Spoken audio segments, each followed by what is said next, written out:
Chris? Just to add to that, it's funny, my sister is here in Vancouver right now. She's moving back to Vancouver because she actually lives in Toronto. And just what you're talking about, they're like, okay, there's this, build, and it is getting like that. And that's actually something I am afraid of here in Vancouver. When you look at Vancouver in general, well, Vancouver itself is actually quite small when you actually look at it compared to Burnaby and New West and whatnot. But when you look at Vancouver, we've always had our east and west, right? And I'm sorry, but if you are the upper class and whatnot and you're rich, you generally live on the west side. My thing is I'm not against, like diversifying and whatnot. But bottom line, like just with the three neighborhoods that we have here, with the east side here, the Grandview Woodlands, with anyway, I would like to make sure that I'd like to see the fact that the working class poor, those of us like me and myself who are on disability, and I've got $900 to live off of mine, we need to make sure that we still have that sort of community down here, and that's one of the things that I have been worried about is the fact that if they just do a little bit down there, how much more are they going to just kind of and push, Like our downtown east side is not the best, but I've said this to many other friends. It's like, if you build up down here, where are the people here going to go? Oh, all you frightened people in West Van that, don't want them in your neighborhood, well, guess what? They're going to go there because they don't have their own neighborhood. Down by the water actors. So, you know what I mean? Like, so that's just... Exactly. The city's talking about the skyline, right? Henrik? Like Henrik? Yeah. Now it's Jackson. I did. It's probably not quite the same here because in Grandview we don't have the 20% social housing commitment. But one of the big problems we have with the plan is that all along the Nanaimo from Hastings to Broadway and all along First from Clark to Nanaimo, there's the proposal to essentially get rid of the old heritage single-family homes and replace them with stacked townhouses. Now, I've got a heritage issue with that, but that's really not so important. The important thing is that nearly all of those houses now are broken down into cheap suites. They are a real source of affordable housing.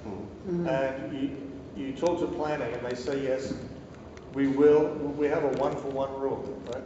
If we knock down an apartment, then we have to build an apartment. But they're going to replace a $700 a month apartment with a $1,500 one. And they think that's the same thing. And it's not, so you have to be very careful about that. They do agree to one-for-one, but it's not really one-for-one. It's not the same thing at all. Henrik, Bill? Yeah. When Gregor was elected, I was actually working on his campaign to get him elected. And one of the things that he was very proud of was the fact that he'd been able to stop development along in Mount Pleasant. Because there have been a plan since the 1930s to put it all into apartment buildings. And that was one of his election strong points that he had done that he had an influence in that. So maybe you can bring that up again. He said a lot of things.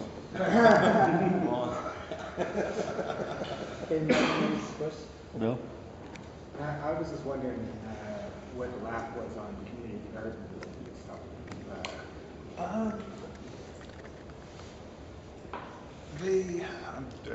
Don't quote me on it because it's not really a big focus of mine, but I do think that there's some support for community gardens in general. I think that's part of a larger city policy that they're supportive of community gardens. I know they haven't been that supportive here on the east side. They have been with funding, but not with land places. So. Well, they've done an interesting loophole thing. I'm sure you've heard of it, like the Sahota family. You guys know the Sahotas over Astoria and Cobalt and these places.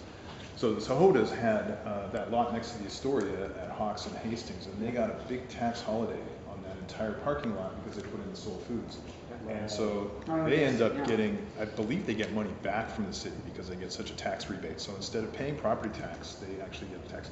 And I mean, in theory, it's a good idea, but from all accounts, the Sahotas are not exactly the most community-minded landlords. The Sahotas? Oh my God. I'm being generous there. I'm being. Oh my I know I'm God, on dude. camera, so I don't wanna. I live in the That's my landlord. Oh, okay, well then. That's like, hey, watch what you say there, dude. I'm just kidding. Yeah, well, I did the story.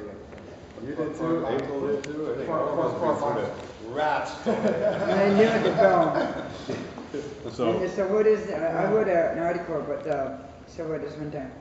It's called Some Landlords of the Downtown East Side. Yeah. And they're the #1 on the top list of people down here. And when it comes to the Sahotas, oh my God, it's like now they gotta pull out their socks and start doing what they're told to do. Yeah. From the tenants now, because when I did an article on them, because with the SR hotels, I was like, oh my God, did I ever get grief for that when they found out who it was? Oh no. And well, I live in the Belmont, I've been there 18 years and I don't have a suite. I'm having my bathroom to start turning into mold because somebody kept having their bathrooms upstairs that need the water running. I started coming down into my room and my bathroom walls were turning black and turning into mold and my carpets. I got horribly sick. I ended up in the hospital like 6 times. Henry.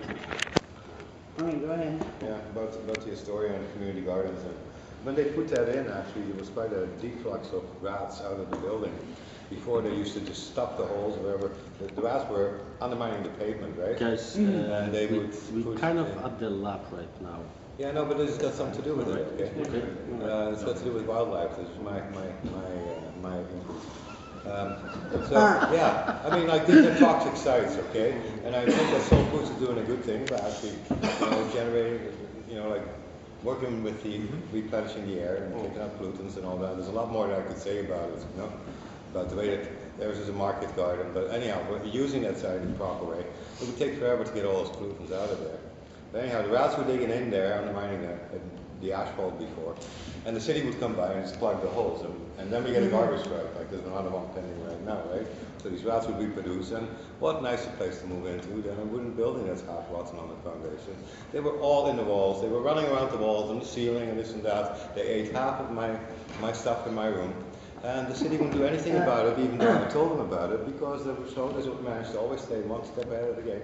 Well, you fix the plumbing at least. And the Sohotas would do it, and I don't know what happens behind the scenes, but the city basically said there's nothing we can do. And then the roof caved in on them, right, on Pender Street, and now Pivot's out, right? So now they're finally going to court because they don't have to pay back something, right? So anyhow, that's just a big lump statement. But like my representation is, in all this planning process, there's very little attention paid to, what was here originally, okay? It is still unceded territory, okay? So we're supposed to work according to the traditional rules of working with the environment in harmony. So we've got to have some, there's more than just rats, right? I think the rats came in by ship. We got to look after the raccoons and the birds and all that. That's our responsibility also to make it a sustainable future, because this whole economy is not working, okay? It's not sustainable. The growth-based economy is not sustainable. So we got to go through a transition movement. And I would like to get that on the table. And that's my big input. I'd like to see cities being a city like that. I'd like to see City Hall start being City Hall rather than being sold to big buyers and all that. They look more to the rather than looking at a product and look more from a productive asset.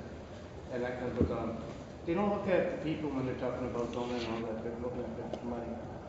I don't know, hey, this development needs top there. Because once you, us on the side, we all get together and start, like health and health and so forth. I'm not sure what anything. Zoning is, zoning and heights are another thing with you.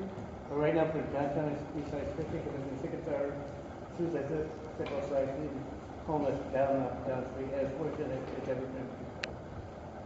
And yes, one of my friends was almost died in the hospital. It was all close to that. It's like, hey, if I didn't come by, I would still think like that, right? And so how